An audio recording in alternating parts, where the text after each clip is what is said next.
Seventh class. आज हम लोग पढ़ रहे हैं kings and kingdoms of the early medieval period. ये आपका सेकंड चैप्टर है। देखो, new dynasties of north India. The early medieval wars were often fought for control over strategic regions with such as fertile tracts. ठीक है, तो हमारा जो medieval period था, आपको याद है आपने फर्स्ट चैप्टर में क्या पढ़ा था कि हिस्ट्री कैसे बनी। ठीक है, उसमें मेडाइवल पीरियड की हिस्ट्री। तो हम क्या पढ़ रहे हैं, राजा और उनके साम्राज्य। इंपॉर्टेंट ट्रेड रूट्स थे उस समय में, कोस्टल एरिया के अंदर था, समुद्र तटीय मैदानों में। For example from the 19 to 13 century, जो 9वीं से 13वीं शताब्दी थी, इसमें 3 पावर्स थी। 3 पावर्स कौन कौन सी थी? पाल बंगाल में थे, गुज्जर और प्रतिहार वेस्टर्न इंडिया में थे, और राष्ट्रकूट जो थे ये नॉर्थ वेस्टर्न डेक्कन प्लेट्यू में थे। अब आप समझो कि पाल, गुज्जर, प्रतिहार और आपके राष्ट्रकूट, ये 3 शक्तियां ऐसी थी जिनमें लगातार संघर्ष चल रहा था। देखो आपके आगे इसमें लिखा भी है, दिस वॉज बिकॉज कन्नौज। और ये जो त्रिस्तरीय संघर्ष चल रहा था, किसके लिए चल रहा था? कन्नौज के लिए, कि कन्नौज मेरा है, कन्नौज मेरा है, कन्नौज मेरा है। हर कोई ये कह रहा था कन्नौज मेरा है। अब आप समझो कि इसने क्या कहा, heart of the Ganga plain. Kannauj कहाँ था? गंगा के मैदानी इलाके में। और मैदानी इलाका आप समझते हो ना कितना उपजाऊ होता है, खेती के लिए कितना अच्छा होता है। And the plain could be best control from there. और पहाड़ों से ज्यादा प्लेन में जिस तरीके से आप अपनी सत्ता स्थापित कर सकते हैं ना, वो कहीं और नहीं कर सकते। तो ये जो इनकी जो संघर्ष चल रहा था, इसे कहते हैं ट्रिपार्टाइट स्ट्रगल, जो कि इन तीनों के अंदर बराबरी से चल रहा था। किसके अंदर? पाल, गुज्जर प्रतिहार और राष्ट्रकूट। और किसके लिए लड़ रहे थे बेटा? कन्नौज के लिए। कन्नौज किसका था हार्ट? गंगा प्लेन का, गंगा के मैदानों का दिल था वो। और आप समझते हो ना हमारी बॉडी में दिल कितना इंपॉर्टेंट होता है, तो वही चीज। Rajput and their origin. अब राजपूतों का उदय कब हुआ? जब हम अर्ली मेडाइवल पीरियड की बात करते हैं तो various Rajput clans established kingdoms in different parts of western, northern and central India, मतलब भारत के बीच का हिस्सा। These kingdoms frequently fought amongst themselves. और after the death of Harshvardhan, Harshvardhan की मृत्यु के बाद northern India broke up into smaller kingdoms. जो हम कहते हैं ना, कोई एक राजा होता है जो सबको संभाल के बैठता है, जीतता है और अपनी सत्ता को और विस्तारित करता है। लेकिन हर्षवर्धन जब मर गया तो इसके बाद क्या हुआ कि इसका जो किंगडम था, राज्य था, ये छोटे छोटे टुकड़ों में बट गया। Many of which were ruled by Rajput, कुछ में राजपूतों ने अधिकार जमा लिया। At the time the Gujjar Pratihara, a powerful Rajput dynasty, rose to prominence in North India. ठीक है स्टूडेंट्स, तो अब क्या हुआ कि गुज्जर प्रतिहार जो थे ये पावरफुल राजपूत डायनेस्टी बन गए। Rose of prominence in North India, a Pratihara ruler Prithviraj Chauhan, नाम सुना हुआ है ना? पृथ्वीराज चौहान की कहानी, संयोगिता से शादी की थी। संयोगिता किसकी बेटी थी? जयचंद की। याद है ये कहानी? हिंदी वाली मैम ने आपकी ने कितनी बार ये कहानी सुनाई है आपको, है ना? तो क्या था, पृथ्वीराज चौहान जो थे ये बहुत पावरफुल प्रतिहार वंश के राजा थे। इन्होंने संयोगिता से शादी की, जो कि बहुत ही खूबसूरत बेटी थी राजा जयचंद की। किसकी खूबसूरत बेटी थी? राजा जयचंद की। हर फादर ऑर्गेनाइज्ड स्वयंवर फॉर हर। और ये देखो कन्नौज की थी, कन्नौज की बेटी थी। और मैंने आपसे क्या कहा था कि शुरू से त्रिस्तरीय संघर्ष चल रहा था। किस किस में?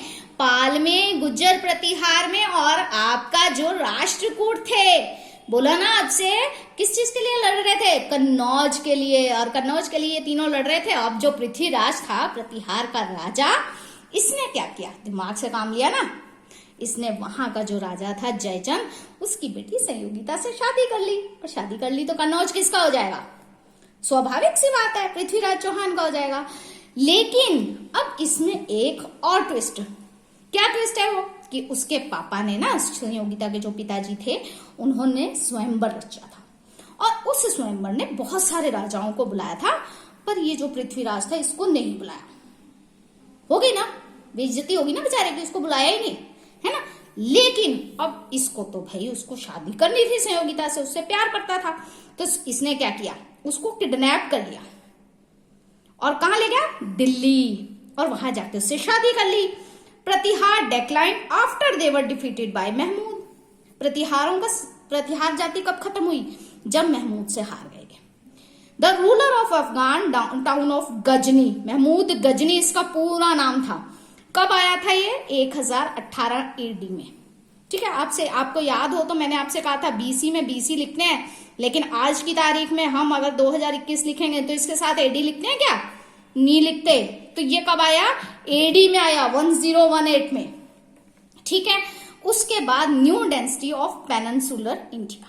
अब पेनिनसुलर क्या होता है? प्रायद्वीपीय भारत। आपने भारत का नक्शा देखा है कैसा होता है? ऐसा होता है। तो ये वाला जो पोर्शन है, जो समंदर के किनारे का पोर्शन है, उसे हम प्रायद्वीपीय भारत कहते हैं। जब North India, peninsular India, too had several kingdoms which constantly fought amongst themselves, आपस में लड़े जा रहे हैं। और पुराने राजा महाराजा आपको भी मालूम है, अगर हम भगवान राम की भी बात करें तो उन्होंने भी अश्वमेध का घोड़ा छोड़ा था। क्यों छोड़ा था? ताकि विश्व को जीत सके। ठीक है, तो हर कोई चाहता था कुछ ना कुछ जीतना। अब नॉर्थन वेस्टर्न डेक्कन में राष्ट्रकूट और मलखेड़ रोज टू प्रोमिनेंस अंडर दंती दुर्ग। दंती दुर्ग के राजा था, उसके समय में आपका राष्ट्रकूट वंश जो था वो बढ़ा, वृद्धि की उसने। कब की? 8वीं शताब्दी में। By overthrowing the ruling Chalukya at Vatapi, और चालुक्यों ने वातापी में शासन किया। Chalukya of Vengi rule the north eastern Deccan, और पल्लवों ने कहा किया? कांचीपुरम में। ये कहा था? साउथ ईस्टर्न डेक्कन में। And the kingdom of the Chola of Thanjavur, Pandya of Madurai और Chera of Kerala further south. अब देखो साउथ की अगर हम बात करें, साउथ का है नीचे की तरफ, तो इसमें 3 साम्राज्य और आए, चोला, पांड्या और चेर। ठीक है, चोल, पांड्या और चेर। अब राष्ट्रकूट जो थे, इन्होंने पाल्स के साथ और प्रतिहार नॉर्थ इंडिया में एक ट्रीपाइट स्ट्रगल, जो हमने शुरू से कहा आपको कि त्रिस्तरीय संघर्ष चल रहा था कन्नौज के लिए। किसके लिए चल रहा था? कन्नौज के लिए। इन्होंने प्रतिहारों ने एक्सपेंशन कर लिया अपने को, डेक्कन तक विस्तारित कर लिया, नीचे तक। पाल जो किंगडम था वो वीक हो गया 9वीं शताब्दी में, 9th सेंचुरी में ये कमजोर पड़ गया और राष्ट्रकूटों ने इसे कब्जे में कर लिया 10वीं शताब्दी तक। ठीक है, अब आप समझो कि अगर आपके पास एक कॉपी है, हम दोनों बराबर से जोर लगाकर उसको खींचेंगे तो जो हार जाएगा वो गिर जाएगा, और कॉपी किसके हाथ में जाएगी? जो जीतेगा। ठीक है, तो ये क्या हुआ कि जब ये पल्लव कमजोर हुए तो राष्ट्रकूट जो थे इन्होंने इस पर कब्जा कर लिया। 9वीं शताब्दी में कमजोर हुए और 10वीं शताब्दी में इन पर राष्ट्रकूटों ने कब्जा कर लिया।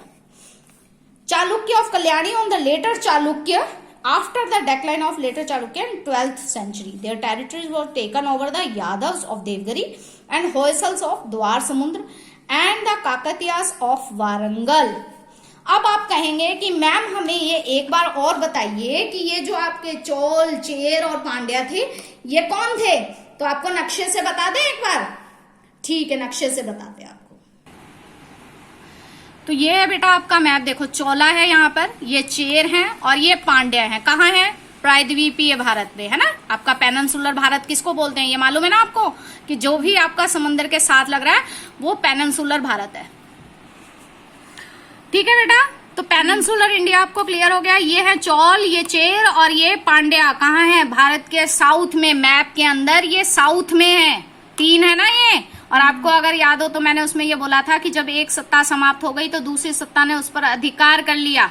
ठीक है, ये देखिए आप, ये है पांड्या मदुरई में, और ये आपके हैं चेर आपके कुदुनंद। ठीक है, मर्चरी में चोला की उरियार राजधानी है, इनकी राजधानियां भी इसमें दे रखी हैं। ठीक है, ठीक है, तो आप लोगों को समझ में आ गया ना चोल, चेर, पांड्या के बारे में। तो कैसे पल्लवों ने, राष्ट्रकूटों ने कब्जा कर लिया उस पे। उसके बाद है आपके बेटा medieval kingdom, the king's position. राजा किस प्रकार की उपाधियां लेते थे, राजा को क्या कहा जाता था, वो चीज। Dependent on his success in wars, कोई राजा जितने युद्ध जीतेगा, जितना उसका साम्राज्य बड़ा होगा, वो बताएगा कि राजा कितना सफल है। ठीक है, जैसे कि आपके घर में भाई बहन होते हैं ना, तो क्या होता है, कौन जीतता है हर बार? छोटा वाला, क्योंकि पीछे से मम्मी का सपोर्ट आ जाता है ना। तो वो बड़ा तो नहीं हो गया लेकिन वो सफल हो गया। क्यों? क्योंकि वो आपसे जीत गया। आप बड़े हो, अगर आप बड़े हो तो आपसे जीत गया, और अगर आप छोटे हो तो भी आप सफल हो। ठीक है, तो जो सबसे ज्यादा युद्ध लड़ेगा और जिसका साम्राज्य सबसे ज्यादा विस्तारित होगा वो महान राजा कहलाएगा। The ruler's achievement were described in prashastis composed by his court scholar to help the ruler win people admiration. ठीक है, प्रशस्ति लिखी जाती थी राजा के लिए, बहुत बड़े बड़े व्याख्यान लिखे जाते थे, पत्थरों पे भी लिखते थे और राजा के महल पर भी लिखे जाते थे, शिलालेखों पर, हर जगह लगभग अगर कोई जीत जाता था तो उसकी एक छाप लिखी जाती थी। ठीक है, अब रूलर्स जो थे वो हाई साउंडिंग टाइटल्स लेते थे। भाई जैसे इसको कैसे समझोगे, आप किसी टीचर को स्पेशली कहते हो ना, ये मेरी टीचर खास है, इनको मैं ये नाम दूंगा, देते हो कि नहीं देते हो? हर टीचर को सब जने अलग अलग तरह से नाम देते हैं। ऐसे राजा अपने आप को उपाधि देता था, जैसे आपकी उपाधि में आता है ना डॉक्टर, सब इंस्पेक्टर, SHO, ऐसे ये उपाधियां होती है ना हर एक व्यक्ति की, जज साहब बोलते हैं ना, तो ऐसे उस समय में राजा जी के लिए होती थी महाराजा धीराज। अगर आपने कोई राजा महाराजाओं की फिल्म देखी हो तो उसमें कैसे बोलते हैं, महाराजाओं के महाराजा पधार रहे हैं, या क्या कहते हैं, महाराजा धीराज पधार रहे हैं। सुनिए ना ये चीजें, तो ये क्या है, महाराजा धीराज और किंग ऑफ किंग्स और त्रिभुवन चक्रवर्ती, मतलब 3 लोगों को जिन्होंने जीत लिया। ऐसे ऐसी आपको देखो कितनी अच्छी अच्छी मूवीज देखते हैं, उसमें सब में आपको ये दिखाई देता है। अब जो आप देखो कि कितनी अच्छी अच्छी उपाधियां दी थी ना, ट्रेडिशनल किंग्स, वॉरियर्स, क्षत्रिय कास्ट को बोला जाता था, जो क्षत्रिय होते थे जो युद्ध करते थे उनको कितना अच्छी अच्छी बातें बोली जाती थी उनके लिए, और पीपल एक्सेप्ट करते थे एक रूलर को एज अ क्षत्रिय, है ना। Rulers who were non Kshatriya by birth could become Kshatriya by performing certain rituals. और जो लोग क्षत्रिय नहीं होते थे वो कैसे बनेंगे क्षत्रिय, वो वापस फिर से वही प्रक्रिया, युद्ध लड़ो, अपने आप को अच्छा साबित करो, सक्सेसफुल साबित करो, तो आप क्षत्रिय कहला जाओगे। ठीक है, then they could claim to be rightful ruler, और अगर आपने साम्राज्य को विस्तारित कर दिया तो आप क्षत्रिय कुल के कहलाएंगे और आपको सब लोग आदर सम्मान भी देंगे। Such rituals were also performed when rulers conquered distant lands where they were not well known. For example, Rashtrakuta ruler Dantidurga, इसने मालवा और पार्ट्स ऑफ गुजरात पर, गुजरात के कुछ हिस्सों पर इसने राज किया और इसे हिरण्यगर्भ की उपाधि मिली। गोल्डन वोम होता है जिसका मूल, और एक महादान, इसको महादानम भी कहा गया। Proclaim himself as a Kshatriya ruler, इसने अपने आप को क्षत्रिय रूलर कहा। और अगली कक्षा में हम पढ़ेंगे लैंड ग्रेनर्स और फ्यूडोट्रिस। फ्यूडोट्रिस का मतलब होता है जागीरदार। बेटा देखो आपने आज क्या क्या पढ़ा है, आपने त्रिस्तरीय संघर्ष के बारे में पढ़ा है, किसमें हो रहा था, 3 शक्तियों के बारे में, है ना। कौन कौन सी शक्तियां थी वो आपको याद हो तो, पाल, गुज्जर प्रतिहार और राष्ट्रकूट।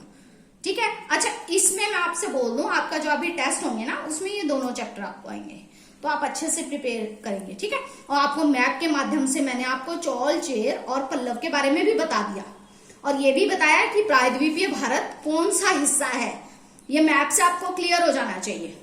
ठीक है, तो मैं पूछ सकती हूँ क्लास में आपसे पेनिनसुलर इंडिया का मतलब क्या है, और ऐसे कौन से हिस्से हैं जो इसमें आएंगे।